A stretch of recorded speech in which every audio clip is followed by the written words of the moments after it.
আমি মুসলমান, আমার স্ত্রী হিন্দু, আর আমার সন্তান বাংলাদেশী। আর এই অসাধারণ কথা কে বলেছে জানেন? যে দর্শক, আপনি ঠিকই শুনছেন। এই স্পষ্ট মনোভাব প্রকাশ করেছিলেন ঢালিউড কিং খান মেগাস্টার শাকিব খান।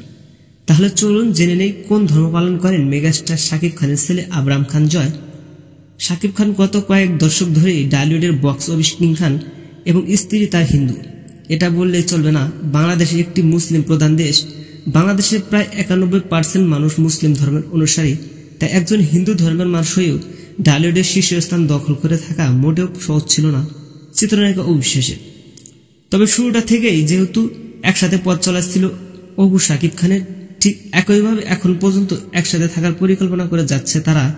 তাদের বিয়ের ব্যাপারটা যদিও 2008 সালে প্রকাশিত পায় এবং 2016 সালে আবরাম খান জয় নামের একটি পুত্র সন্তান জন্ম দেয় এই দাম্পত্য, এবং তারপরে ডিভোর্স হয় তাদের মধ্যে। এখন আমরা অনেকে আছি শাকিব খান মুসলিম ধর্ম পালন করে এবং অপু বিশ্বাস হিন্দু ধর্ম পালন করেন, কিন্তু তাদের একটা পুত্র রয়েছে, সে কি ধর্ম পালন করে সেটা আমরা অনেকে জানি না। মূলত তাদের জন্য আজকের এই ভিডিওটি আমার তৈরি করা।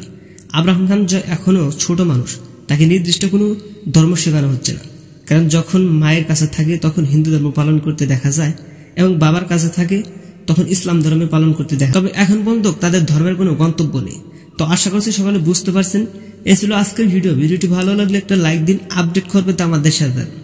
দেখা হচ্ছে নেক্সট কোন ভিডিওতে। ততক্ষণ সবাই ভালো থাকবেন, সুস্থ থাকবেন। আল্লাহ হাফেজ।